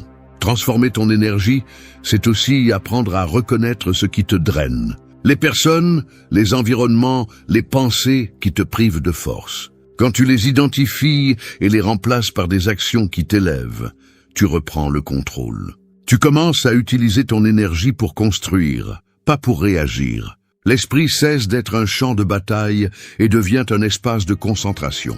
Cette transformation ne se fait pas du jour au lendemain. Elle s'entraîne avec conscience, patience et intention. Lorsque tu réussis à maîtriser ton énergie, rien ne peut te manipuler. Ce qui te faisait exploser auparavant t'enseigne maintenant. Ce qui te volait ta tranquillité te pousse maintenant. Tu commences à agir avec un but au lieu de répondre avec émotion. Les gens remarqueront ton changement. Non pas parce que tu dis plus, mais parce que rien ne réussit à te sortir de ton centre. C'est la force de l'autocontrôle, le point où le chaos cesse de t'affecter parce que tu as appris à le transformer en pouvoir. Transformer ton énergie est la clé pour rester en paix dans un monde qui se nourrit du conflit. Parce que celui qui maîtrise son feu intérieur ne se brûle jamais. 7. Sois cohérent avec toi-même. L'incohérence est comme une fissure dans l'âme. Au début, elle semble petite, à peine visible, mais avec le temps, elle s'élargit et finit par diviser ce que tu dis de ce que tu fais, ce que tu ressens de ce que tu parais. La plupart des gens vivent en essayant de plaire aux autres, en disant ce qu'ils ne pensent pas, en agissant contre ce qu'ils ressentent, puis se demandent pourquoi ils ne trouvent pas la paix. La vérité est simple. Lorsque tu ne vis pas en cohérence avec toi-même, tu te fragmentes. Et personne ne peut se sentir libre lorsqu'il vit divisé. Être cohérent n'est pas facile, mais c'est l'une des formes les plus pures de force intérieure. Cela implique de dire la vérité même quand elle dérange, de maintenir tes principes même quand personne ne les comprend, et d'agir en accord avec ce que tu sais être juste, même si cela te laisse seul. La cohérence ne consiste pas à avoir toujours raison, mais à être fidèle à ton essence. Parce qu'il n'y a pas de pire usure que de te trahir pour t'intégrer dans des endroits où tu ne te sens pas à ta place. La société te pousse à construire un masque. Elle t'apprend à être gentil même lorsque tu es épuisé, à sourire lorsque tu es brisé, à te taire pour ne pas générer de conflits. Mais le prix de cette apparence est ton authenticité. Être cohérent avec toi-même ne signifie pas être rebelle sans cause. Cela signifie avoir une clarté sur qui tu es et vivre en conséquence, sans vendre ta tranquillité pour l'acceptation. Celui qui vit en cohérence n'a pas besoin de se déguiser. Sa présence transmet la vérité, et la vérité, même si elle ne crie pas, se fait toujours ressentir. Le stoïcisme enseigne que le caractère se forge lorsque les actions reflètent les valeurs. Il ne sert à rien de parler de paix si ta vie est un chaos, ni de prêcher la sérénité si tu réagis à chaque provocation. La cohérence se démontre au quotidien, dans la façon dont tu réponds aux conflits, dans la façon dont tu traites les autres lorsque personne ne te regarde, dans la façon dont tu restes ferme, même lorsque tout autour de toi change. C'est un entraînement constant, une discipline qui se renforce à chaque décision. Vivre en cohérence implique aussi d'apprendre à perdre. Perdre l'approbation, perdre le confort, perdre des liens qui ne correspondent plus à ta nouvelle version. Mais ce que tu gagnes en retour n'a pas de prix, le respect de soi. Le sentiment de regarder à l'intérieur de soi et de savoir que tu ne fais pas semblant. Cette paix n'est pas négociable, car elle vient du fait de savoir que tu n'agis pas contre toi-même. La cohérence te donne du pouvoir, car elle te rend imprévisible pour le monde, mais totalement clair pour toi-même. Dans la vie pratique, la cohérence se reflète dans les petites décisions, tenir tes promesses, maintenir ta parole, même lorsque personne ne te le demande. Dire non lorsque quelque chose ne correspond pas à tes valeurs et ne pas changer de position simplement par peur d'être seul. Elle se reflète également dans la façon dont tu prends soin de ton énergie. Si tu dis que tu veux la paix mais que tu alimentes le conflit, tu te mens à toi-même. Si tu parles de liberté mais que tu vis en fonction de la validation des autres, tu te trahis. Chaque fois que tes paroles ne correspondent pas à tes actes, tu perds de la force. Chaque fois que tes décisions sont en accord avec ce que tu crois vraiment, tu récupères du pouvoir. La cohérence ne cherche pas à plaire, elle cherche le respect. Et lorsque tu vis de cette façon, la vie se simplifie. Tu ne te fatigues plus à essayer de maintenir les apparences. Tu n'as plus peur d'être découvert, car il n'y a rien à cacher. La cohérence te donne une liberté que peu de gens connaissent, celle de marcher la tête haute, en sachant que chaque pas est le tien, non imposé par quelqu'un d'autre. Être cohérent avec soi-même est l'un des actes les plus révolutionnaires dans une société où tout le monde cherche l'approbation. Cela signifie avoir le courage d'être qui tu es, même lorsque cela dérange. 8. Lâche sans ressentiment. S'accrocher au passé est comme tenir une corde qui te coupe les mains. Tu sais que ça fait mal, mais tu ne la lâches pas parce que tu crois que lâcher, c'est perdre. Et sans t'en rendre compte, la douleur ne vient pas de ce qui s'est passé, mais de ta résistance à le laisser partir. La plupart traînent des blessures, des déceptions et des maux qui ne devraient plus avoir de pouvoir, mais qui restent présents parce qu'ils ne les ont pas libérés. Lâcher prise n'est pas oublier, c'est guérir sans porter le poids. Et le faire sans ressentiment est l'acte le plus libérateur qui puisse exister. Le stoïcisme enseigne que rien qui ne dépend pas de toi ne mérite de te dominer. S'accrocher à ce qui a été, à celui qui t'a déçu, à ce qui n'a pas marché comme tu l'espérais, c'est une façon de continuer à donner le contrôle à quelque chose qui est déjà terminé. Tant que tu ravives la blessure, tu la nourris. Tant que tu répètes l'histoire, tu la perpétues. Lâcher sans ressentiment ne signifie pas justifier ce qui t'a blessé, mais accepter qu'il n'a plus de pouvoir sur toi. C'est regarder en arrière avec calme et dire « j'ai appris, j'ai grandi et maintenant je continue d'avancer ». Le ressentiment est une chaîne invisible. Parfois tu crois l'avoir surmontée, mais quelques mots ou un souvenir suffisent pour te faire réaliser que tu le portes encore en toi. Et chaque fois que tu le fais, tu t'ancres au même point. Te libérer ne dépend pas du pardon de l'autre, mais du tien. Du moment où tu décides que tu ne porteras plus quelque chose qui ne t'appartient plus. Pardonner n'efface pas le passé, il te libère de son influence. C'est un acte d'intelligence émotionnelle, pas de faiblesse. Lâcher prise signifie aussi lâcher la nécessité d'avoir des explications. Accepter que certaines personnes ne vont pas demander pardon, que certaines situations n'auront jamais de fin et que la vie ne te montrera pas toujours une justice immédiate. Mais quand tu apprends à arrêter d'exiger ce que le passé ne peut pas te donner, tu récupères de l'énergie.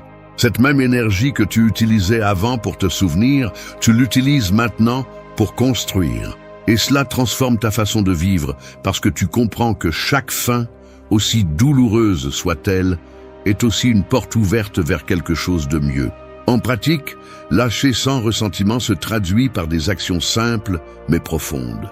Arrêter de relire des conversations anciennes, ne pas répondre aux messages qui cherchent à raviver ce qui est déjà terminé, ne pas retourner aux endroits où tu as perdu la paix. Cela signifie aussi te parler avec compassion lorsque tu te souviens de ce qui a fait mal, au lieu de te punir. Cela signifie comprendre que tu n'étais pas la même personne à l'époque et que tu as fait de ton mieux avec ce que tu savais. Cette reconnaissance n'efface pas le passé, mais le transforme en sagesse. Lâcher sans ressentiment est le point où l'indifférence devient liberté. Tu n'as plus besoin de prouver quoi que ce soit, ni de montrer que tu as surmonté quelque chose, parce que tu l'as vraiment fait. Celui qui lâche cesse de rivaliser avec le passé, cesse de réagir à l'écho de ce qui a été et commence à vivre dans le présent avec légèreté. La sérénité qui vient après avoir lâché est différente, parce qu'elle ne naît pas de l'oubli, mais de la compréhension. Tu comprends que tout ce qui fait mal n'a pas été une perte, souvent c'était une libération déguisée. Le ressentiment vole la clarté, mais la gratitude la rend. Remercier même pour ce qui t'a blessé est le degré le plus élevé de force émotionnelle, parce que cela montre que tu as transformé la douleur en sagesse. Il ne s'agit pas de nier ce qui s'est passé, mais de reconnaître que grâce à cela, tu es aujourd'hui plus fort. Lorsque tu arrives à lâcher avec gratitude, tu arrêtes de regarder en arrière avec rancœur et tu commences à regarder en avant avec pouvoir. Et c'est la vraie fin, pas celle que quelqu'un d'autre te donne, mais celle que tu choisis de te donner. Lâche sans ressentiment, parce que ce que tu portes te lie, mais ce que tu libères t'élève. Ce n'est pas de l'oubli, c'est de la libération. Danke, dass du bis zum Ende des Videos geblieben bist. Wenn du alles gesehen hast, kommentiere, ich bin stoisch, als unser geheimes Zeichen, zu wissen, dass du ein wahrer Schüler des Stoizismus bist. Vergiss nicht, den Kanal zu abonnieren und das Video zu liken, wenn es dir gefallen hat. Wir sehen uns im nächsten Video und denke daran, cultiviere weiterhin deinen stoischen Geist. La solitude n'est pas l'ennemi, c'est le terrain d'entraînement de l'âme. C'est là que tu découvres qui tu es lorsque le bruit du monde disparaît. Il n'y a pas de masque, pas de distraction, juste toi face à toi-même. La plupart fuient ce silence parce qu'ils craignent ce qu'ils peuvent y trouver. Mais celui qui apprend à rester se transforme. Dans la solitude, le fort se forge et le faible se dissout. Ce n'est pas une punition, c'est une opportunité pour te reconstruire de l'intérieur. Quand personne ne te regarde, quand le soutien disparaît et qu'il ne reste que ta volonté, c'est là que naît la véritable force. C'est dans ce vide que le stoïcisme devient ton bouclier. Tu apprends à contrôler ce que tu peux, à lâcher ce qui ne dépend pas de toi et à garder ton calme, même quand tout s'effondre. Tu n'as pas besoin que quelqu'un te sauve. Tu as besoin d'apprendre à te sauver toi-même. La douleur cesse d'être un ennemi et devient un maître. Chaque coup t'apprend la résistance, chaque chute te donne de la clarté, et chaque silence t'oblige à t'écouter. La force intérieure ne vient pas des applaudissements ni de la reconnaissance, mais du contrôle absolu de toi-même. Celui qui maîtrise son esprit n'a pas besoin de compagnie pour avancer. Et quand tu arrives à comprendre cela, la solitude cesse d'être un vide et devient du pouvoir. Parce qu'il n'y a rien de plus invincible que quelqu'un qui a appris à être seul sans se briser. 1. Transforme la solitude en votre maître. Imaginez que vous marchez dans une ville détruite après une tempête. Il n'y a pas de voix, pas de pas, juste le bruit du vent qui traîne la poussière parmi les débris. Tout ce qui vous a déjà distrait a disparu, et pour la première fois, le silence pèse. Vous regardez autour de vous en quête de réconfort, mais il n'y a personne. C'est là, à cet instant où le bruit du monde s'éteint, que vous découvrez une vérité que peu osent affronter. La solitude n'est pas une punition, c'est le miroir qui reflète votre force intérieure. C'est le terrain d'entraînement de l'âme. Et si vous avez le courage de rester dans cette solitude sans fuir, elle vous montrera ce que vous êtes vraiment capable de supporter. Transformer la solitude en votre maître n'est pas une jolie phrase, c'est un vrai défi. Elle vous confronte à ce que vous cachez sous la routine, à tout ce que vous repoussez par peur de ressentir. Dans le silence, il n'y a pas de distraction, pas d'échappatoire, juste vous. Et c'est là que surgit la première leçon, apprendre à vous écouter. La plupart des gens cherchent la compagnie pour éviter cet écho intérieur, mais celui qui ose rester calme dans le vide commence à entendre la vérité. Une voix qui vous dit ce que vous devez corriger, ce que vous devez guérir et ce que vous devez laisser partir. Le stoïcisme enseigne que la force ne vient pas de ce que vous avez, mais de ce que vous pouvez résister. Marc Aurèle écrivait ses réflexions dans la solitude, non pour le monde, mais pour lui-même. Sénèque enseignait que celui qui apprend à se suffire à lui-même se libère de l'esclavage de la dépendance. Et Épictète rappelait que ce qui compte, ce n'est pas ce qui vous arrive, mais comment vous y répondez. La solitude est la scène où ces idées prennent vie. Vous n'avez pas besoin que quelqu'un vous pousse, ni que le monde vous applaudisse. Vous avez besoin de discipline, de présence et de courage pour rester debout même quand tout semble vide. Au début, la solitude fait mal, parce qu'elle vous arrache les masques. Elle vous montre ce que vous n'osez pas admettre, que vous dépendiez trop des autres pour vous sentir valable. Mais cette douleur a un but. C'est le processus de reconstruction. Quand vous vous tenez sur vos propres jambes, sans béquilles émotionnelles, vous découvrez que vous n'êtes pas aussi seul que vous le pensiez. Chaque minute que vous passez avec vous-même est une occasion de renforcer votre caractère. Vous apprenez à être votre propre soutien, à ne pas mendier l'attention, à ne pas attendre la compréhension. Vous découvrez que la solitude n'est pas le vide, c'est l'espace. Espace pour grandir, pour guérir, pour définir vos limites. La personne qui a peur d'être seule est esclave de son environnement. Mais celui qui maîtrise la solitude est libre. Libre de la peur de l'abandon, libre du besoin d'approbation, libre du poids de plaire à tout le monde. Transformer la solitude en votre maître signifie cesser de la voir comme une ennemie et commencer à la voir comme un guide. Elle vous montrera vos faiblesses, mais elle vous révélera aussi votre véritable force. Dans la solitude, vous apprenez à ne pas réagir impulsivement, à garder votre calme, à penser clairement. Vous commencez à comprendre que vous n'avez pas besoin de bruit pour vous sentir vivant, ni de compagnie pour avoir un but. Le silence devient puissance, et la puissance devient sérénité. Alors ne fuyez pas vos moments de solitude. Restez-y, même si cela fait mal. Écoutez ce que le silence essaie de vous dire. Chaque pensée que vous affrontiez avec distraction reviendra, mais cette fois, avec un but, vous aider à vous éveiller. Et quand vous sortirez de cet endroit, vous ne serez plus le même. Vous serez plus fort, plus conscient, plus libre. Parce que celui qui a fait de la solitude son maître n'a plus peur de perdre quoi que ce soit. Et il a tout perdu, sauf lui-même. Et cela, dans un monde plein de masques, est le plus grand pouvoir que quelqu'un puisse atteindre. 2. Maîtrise ce que tu peux contrôler. La mer ne cesse jamais de bouger. Les vagues frappent, reculent, changent de forme, mais jamais leur essence. C'est ainsi que devrait être ton esprit face au chaos. Tu ne peux pas arrêter la tempête, mais tu peux apprendre à rester ferme sans couler. La plupart s'épuisent en essayant de changer l'incontrôlable. Les décisions des autres, le passé, l'opinion d'autrui, la chance, le climat, la vie elle-même. Mais ce qu'un stoïcien comprend est simple. Le véritable pouvoir commence lorsque tu arrêtes de lutter contre ce qui ne dépend pas de toi et que tu mets toute ton énergie dans ce que tu peux maîtriser. Maîtriser ce que tu contrôles est un acte de lucidité. C'est accepter que le monde ne tourne pas à ta mesure, que les circonstances ne seront pas toujours justes et que tout ne se passera pas comme tu l'as prévu. Mais c'est aussi comprendre que ton attitude, tes pensées et tes actions sont ton territoire et que personne d'autre ne peut le gouverner. C'est la frontière entre la liberté et la frustration. Chaque fois que tu te préoccupes de ce que tu ne peux pas changer, tu t'asservis. Chaque fois que tu concentres ton esprit sur ce que tu peux faire, tu te libères. Sénèque disait que nous souffrons plus dans l'imagination que dans la réalité. Combien de fois t'es-tu puni pour quelque chose qui n'est même pas arrivé?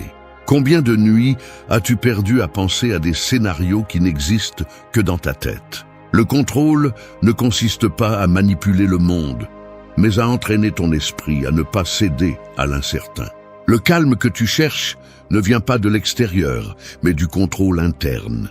Tu peux être entouré de chaos et rester tranquille si tu apprends à te gouverner. Cela ne te rend pas indifférent, cela te rend sage.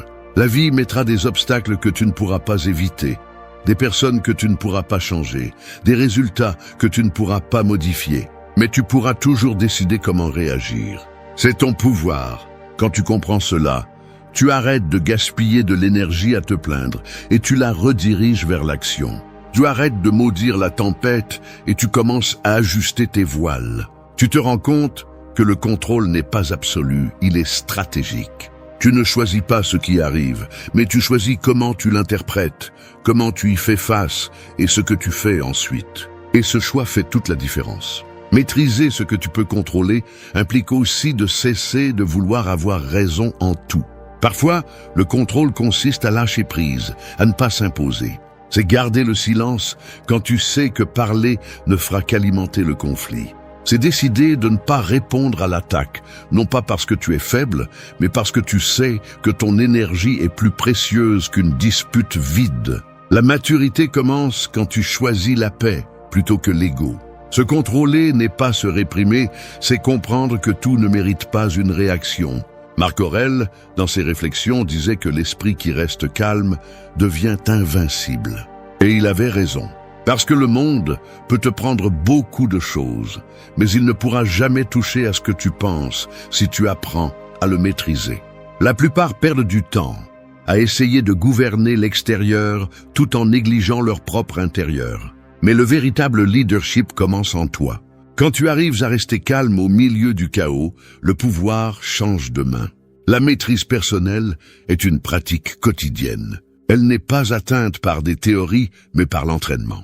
Chaque fois que tu choisis de ne pas t'énerver, tu deviens plus fort. Chaque fois que tu décides de ne pas te plaindre, tu deviens plus sage. Chaque fois que tu concentres ton esprit sur des solutions et non sur des problèmes, tu deviens plus libre. Parce que la liberté ne consiste pas à tout contrôler, mais à ne pas être contrôlé parce que tu ne peux pas changer. Crois, fais de ton esprit ton refuge.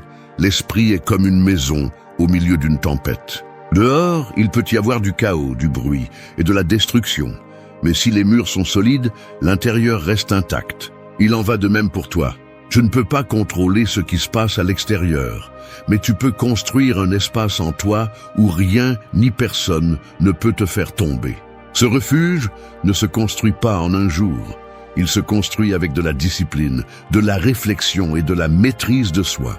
Chaque pensée que tu choisis de nourrir est une brique de plus dans cette forteresse intérieure qui te protège du monde. Faire de ton esprit ton refuge ne signifie pas fuir la réalité, mais apprendre à l'affronter depuis un lieu de calme. La plupart des gens réagissent à tout ce qui leur arrive, mais peu apprennent à observer avant de répondre. L'esprit, lorsqu'il n'est pas entraîné, devient ton pire ennemi. Il se remplit de bruit, de jugement, de peur, de souvenirs qui te lient. Mais lorsque tu apprends à le gouverner, il devient ton plus grand allié. Tu n'as pas besoin de silence externe pour trouver la paix. Tu as besoin de silence interne. Épictète enseignait que ce ne sont pas les choses qui nous perturbent, mais les opinions que nous avons à leur sujet. Si tu réussis à maîtriser ce que tu penses, rien de ce qui se passe à l'extérieur ne pourra te voler ta stabilité. L'esprit est le filtre à travers lequel tu perçois la vie, et si ce filtre est sale, tout ce que tu vois te semblera chaotique. Mais si tu apprends à le garder propre, tu trouveras de la clarté même dans la confusion. Entraîner ton esprit, c'est apprendre à t'arrêter avant de réagir, à choisir des pensées utiles et à lâcher celles qui te détruisent. Ton refuge mental doit être un endroit où tu peux revenir lorsque tout semble s'effondrer. Un espace d'ordre, de raison, de maîtrise de soi. Marc Aurèle écrivait que l'âme se renforce en se retirant en elle-même. Il n'y a pas de force plus grande que celle d'un esprit qui a appris à trouver le calme au milieu du bruit. C'est la différence entre celui qui se noie dans ses pensées et celui qui les utilise pour flotter au-dessus de la tempête. Quand ton esprit devient un refuge, la peur perd de son pouvoir. Tu ne dépends plus des circonstances pour être bien, car ton bien-être n'est pas à l'extérieur. Il est dans la façon dont tu choisis de penser, et c'est ce qui sépare le sage du commun. Le sage ne se laisse pas emporter par l'émotion du moment. Il garde sa clarté même quand tout s'effondre. Ce calme n'est pas une faiblesse, c'est du contrôle. C'est du pouvoir dans sa forme la plus pure. Construire ce refuge nécessite une pratique quotidienne. Il ne s'agit pas de répéter des phrases positives, ni de nier ce qui fait mal, mais d'observer sans se laisser consumer. Chaque jour que tu choisis de ne pas réagir, tu renforces tes murs internes. Chaque fois que tu choisis la pensée correcte sur l'impulsive, tu renforces ton refuge.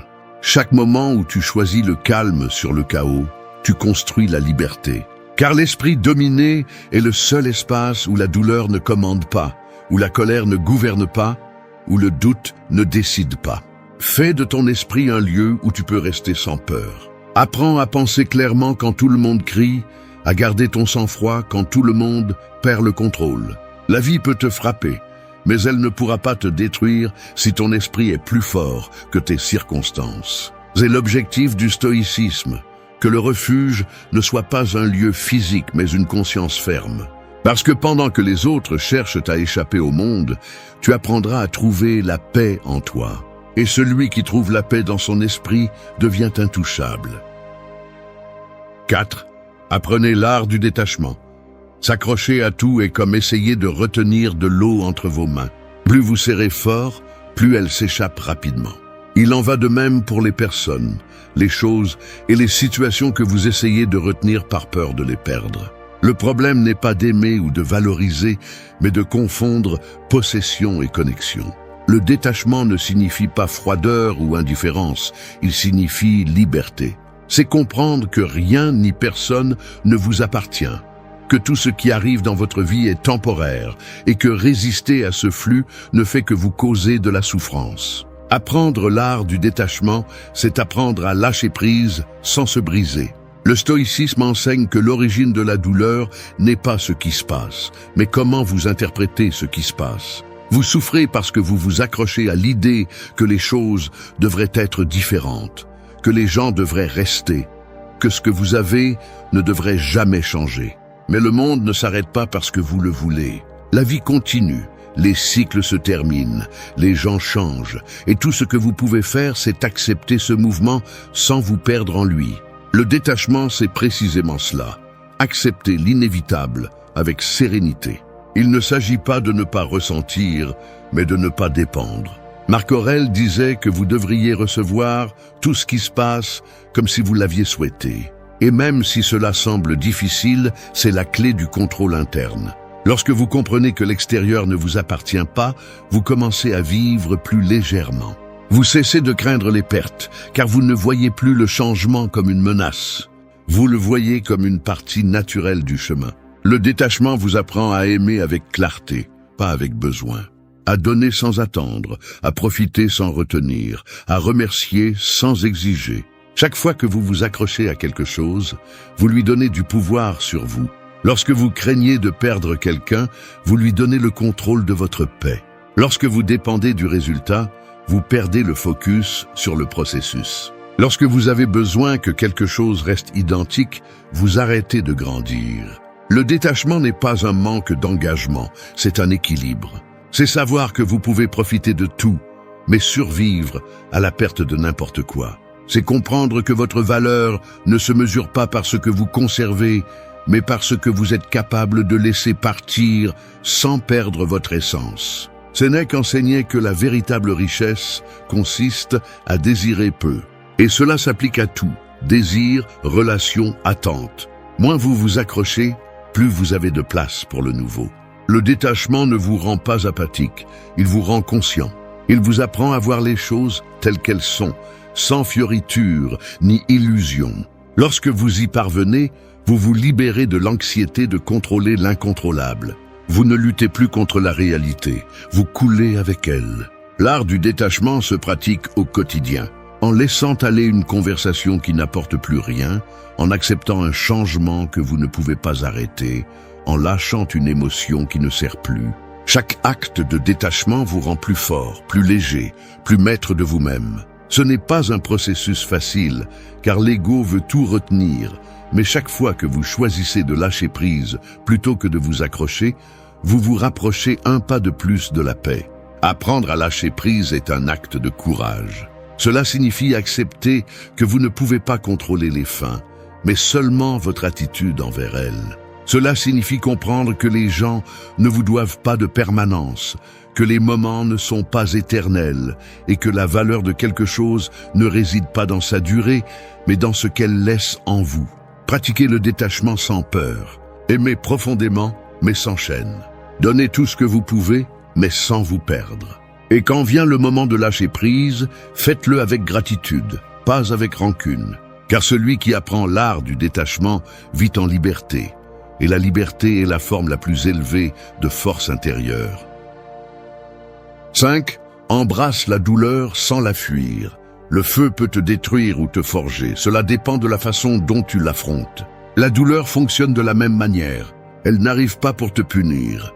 Elle arrive pour te montrer ce qui doit encore être compris. Tout le monde veut la force, mais peu sont prêts à traverser les épreuves qui la construisent. Celui qui fuit la douleur fuit aussi sa croissance, car c'est dans ces moments que la vie te déshabille et t'enseigne l'essentiel. Chaque blessure a une leçon, et chaque larme peut se transformer en sagesse si tu arrêtes de la voir comme une ennemie. Embrasser la douleur ne signifie pas la chercher, mais l'accepter quand elle arrive. La plupart des gens l'évitent, la cachent, l'ignorent ou la déguisent avec des distractions. Mais ce que tu nies te contrôle. Ce n'est que lorsque tu décides de l'affronter qu'elle commence à perdre du pouvoir. Sénèque disait que la souffrance devient plus légère quand on l'affronte avec courage. Et il avait raison. La douleur ne disparaît pas en l'évitant, elle disparaît quand tu la comprends, quand tu la vois comme une partie inévitable du processus humain, comme un signe que tu es en train de te transformer. Le stoïcisme enseigne que rien d'extérieur ne peut te briser si tu ne le permets pas. La souffrance s'amplifie lorsque tu te bats contre la réalité. Tu ne peux pas changer ce qui s'est passé. Tu ne peux pas éviter que la vie te secoue, mais tu peux décider comment tu vas réagir. Ce choix est le lieu de naissance de ta liberté. La douleur ne détruit pas celui qui l'accepte, seulement celui qui lui résiste. L'esprit qui comprend son but apprend à marcher même avec des blessures ouvertes parce qu'il sait que la douleur n'est pas éternelle.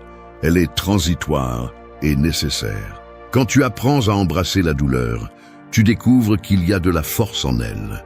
Les épreuves les plus dures sont celles qui te forcent à te réveiller. Elles te montrent ce qui compte vraiment, qui est vraiment avec toi et jusqu'où tu peux aller. La douleur purifie, arrache les masques, te confronte à tes limites et te rappelle que tu n'es pas invincible mais capable. C'est le maître le plus sévère, mais aussi le plus honnête. Et même si tu ne choisis pas ces leçons, elles te rendront plus sage si tu les acceptes avec humilité. Marc Aurèle disait que l'obstacle devient le chemin. Chaque perte, chaque déception et chaque chute peut se transformer en carburant pour ta croissance. La douleur t'apprend à avoir de la compassion. Elle t'apprend la patience. Elle t'apprend à apprécier le calme. Elle te montre qu'il y a même de l'apprentissage dans l'obscurité. Car sans passer par le feu, il n'y a pas de trempe. Sans nuit difficile, il n'y a pas de clarté. Sans épreuve, il n'y a pas de caractère. La vraie force ne se forge pas dans le confort, mais dans la résistance. Embrasser la douleur, c'est aussi arrêter de blâmer le monde. C'est reconnaître que souvent ce qui fait mal n'est pas la situation, mais ton attachement à ce que tu voulais qu'elle soit. L'acceptation est la première étape de la guérison. Tu ne peux pas avancer si tu continues à espérer que le passé change. La seule chose que tu peux transformer est ta perspective. Lorsque tu choisis de voir la douleur comme une partie du chemin, la vie cesse d'être un ennemi et devient un maître. Arrête de fuir ce qui te fait mal. Reste là, respire, observe. Demande-toi ce qu'elle essaie de t'enseigner. Ne te punis pas pour ressentir, car même la souffrance a un sens si tu la transformes en sagesse. Apprendre à la supporter sans perdre son calme est ce qui sépare le fort du faible. Et souviens-toi de ceci, la douleur passera, mais la force que tu construiras à partir d'elle restera avec toi pour toujours. Embrasse la douleur, car c'est seulement en l'affrontant que tu découvriras la version la plus solide, la plus consciente et la plus libre de toi-même. 6. Trouve un sens dans le vide. Le vide se ressent comme être suspendu au milieu de nulle part, sans direction ni sens. Tout ce qui avait auparavant une forme semble s'évanouir et ce qui était clair devient incertain. Beaucoup le craignent, d'autres le nient, mais peu comprennent que le vide n'est pas une fin, c'est un espace de création. C'est ce point où le bruit disparaît et tu as l'opportunité de te reconstruire à partir de zéro. Lorsque le sol disparaît sous tes pieds, ce n'est pas toujours une chute. Parfois, c'est la vie qui te force à apprendre à voler. Le but ne naît pas toujours de la clarté. Il émerge souvent du désordre. Lorsque tu ne sais pas quel chemin prendre, lorsque rien ne semble avoir de sens, tu es au bon endroit pour le découvrir. Le stoïcisme enseigne que le sens ne se trouve pas à l'extérieur, mais à l'intérieur. Il n'est pas donné par le succès ou les circonstances, tu le construis avec tes actions. Le vide est la toile blanche sur laquelle tu peux redéfinir qui tu es et où tu veux aller. Si tu l'affrontes avec courage, il devient l'espace où l'esprit s'élargit et l'âme mûrit. Marc Aurèle disait que la vie elle-même est ce que tu en fais. Et c'est dans les moments de vide que cette phrase prend tout son sens. Il n'y a pas de carte ni d'instruction, seulement des décisions. Chaque pas que tu fais, aussi petit soit-il, commence à remplir cet espace avec une direction. Mais si tu te paralyses par peur de ne pas savoir, le vide devient ta prison. Le but n'arrive pas d'un coup, il se construit en marchant, en agissant, en tombant et en réessayant. C'est une conversation constante avec toi-même, où tu apprends à écouter ce qui compte vraiment pour toi. Lorsque la vie te laisse sans Réponse, elle ne te punit pas, elle t'invite à regarder à l'intérieur. L'absence de sens n'est pas une malédiction, c'est une pause nécessaire pour redécouvrir l'essentiel. Le problème est que beaucoup cherchent à combler le vide avec des distractions, des personnes, du bruit, sans comprendre que la seule chose qui peut le remplir est le but. Et le but ne se trouve pas à l'extérieur. Il se trouve en s'engageant envers quelque chose de plus grand que ta peur, quelque chose qui te fait te lever même quand il n'y a pas de motivation. Le vide a sa propre sagesse. Il t'enseigne que rien n'est garanti, que la sécurité est une illusion, que la vie change à tout moment. Mais il te montre aussi que tu peux faire partie de ce changement, que tu peux modeler ton histoire. Lorsque tu acceptes le vide sans résistance, la peur se dissout et la possibilité apparaît. C'est là que commence le véritable pouvoir, dans l'acceptation totale de ne pas avoir le contrôle, mais de continuer à avancer malgré tout.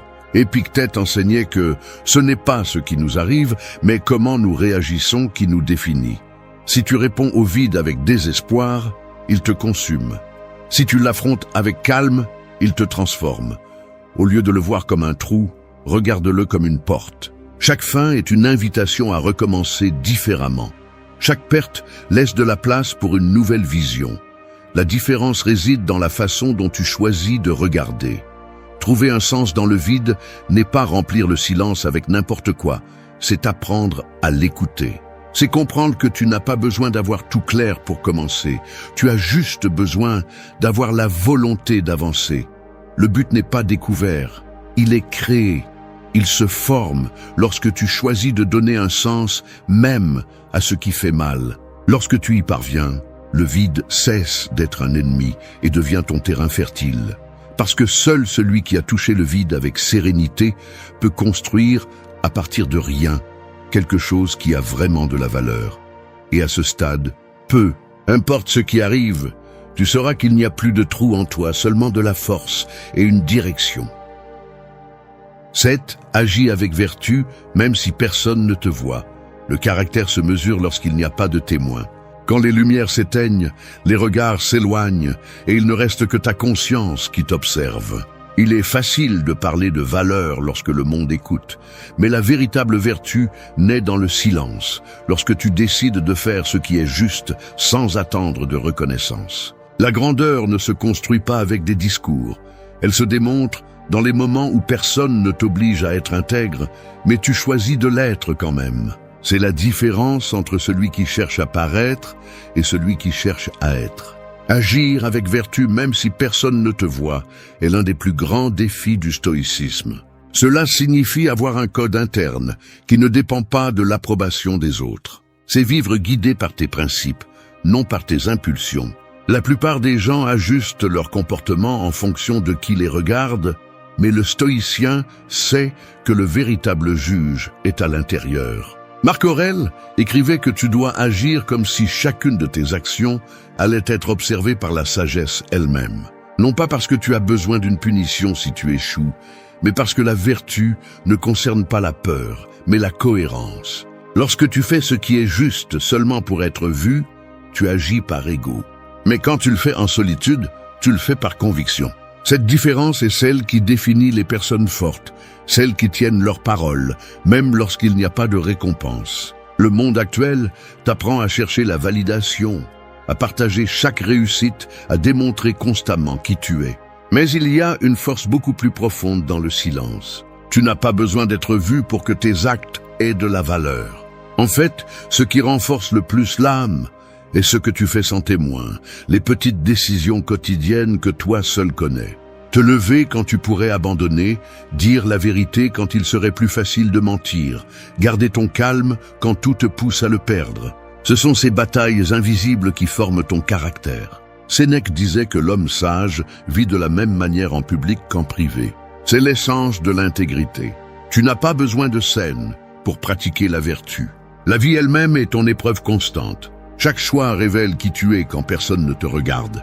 Et il ne s'agit pas d'être parfait, mais d'agir en conscience, de savoir que chaque décision laisse une empreinte sur ton âme.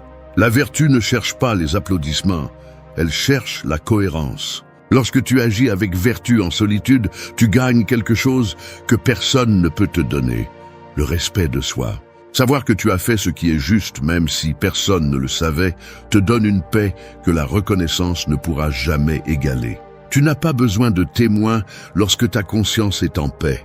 Cette sérénité est la plus grande récompense, car elle te prouve que tu peux te faire confiance. Le stoïcien n'a pas besoin du regard des autres, il a besoin de garder le sien propre. Vivre avec vertu implique également d'avoir le courage de te corriger. Reconnaître quand tu échoues sans te justifier, sans te cacher. La force n'est pas d'être impeccable, mais d'être sincère avec toi-même.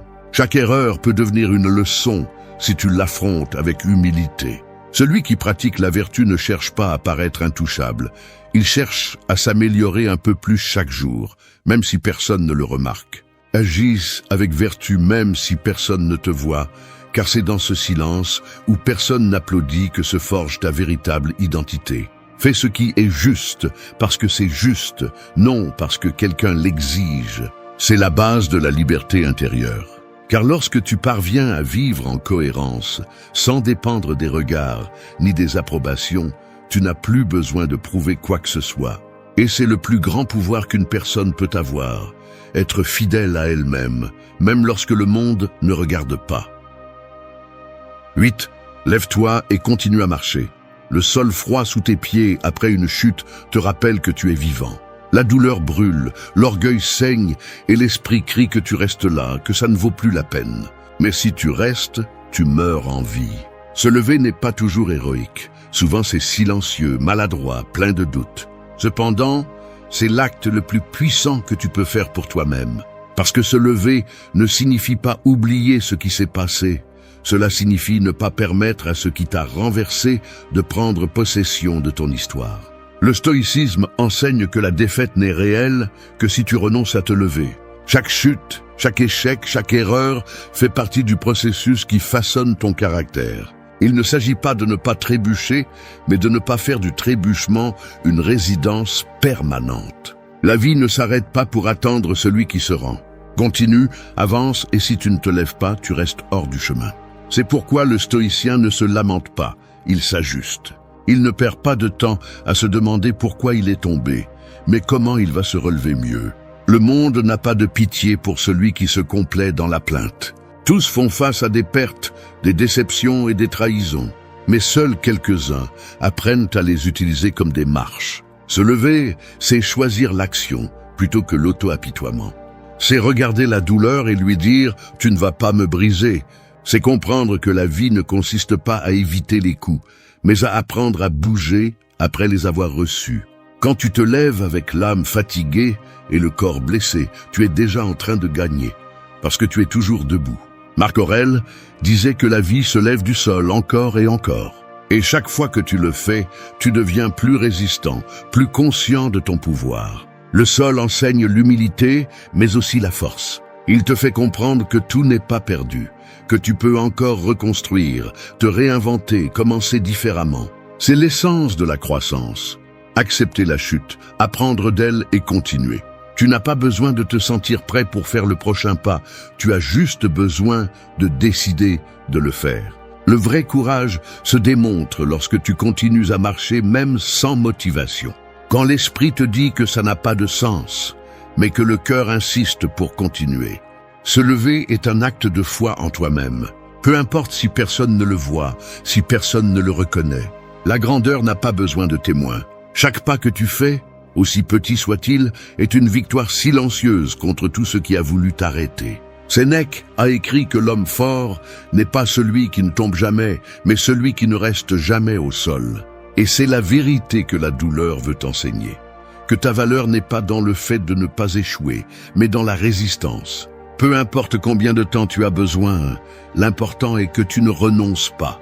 Que tu continues à bouger, même si c'est lent, même si ça fait mal, même si tu n'as pas de clarté. Le progrès constant, même petit, brise le pouvoir de la stagnation. Lève-toi et continue à marcher, même si tu ne sais pas vers où. Parce que le mouvement guérit, l'action soigne, l'effort dignifie. Ne laisse pas une chute définir ton histoire. Chaque fois que tu te lèves, Tu écris une nouvelle page, une où la force l'emporte sur la peur et l'espoir sur la fatigue. Peu importe combien de fois tu tombes, ce qui compte, c'est que tu ne laisses jamais la chute avoir le dernier mot. Parce que tant que tu continues à marcher, tu es encore vivant, tu as encore du pouvoir, et il y a encore un chemin à construire. Merci d'être resté jusqu'à la fin de la vidéo. Si vous avez tout vu, commentez « Je suis stoïcien » comme notre signe secret, indiquant que vous êtes un véritable apprenant du stoïcisme. N'oubliez pas de vous abonner et de liker la vidéo si elle vous a plu. Rendez-vous dans la prochaine vidéo et rappelez-vous, continuez à cultiver votre esprit stoïque.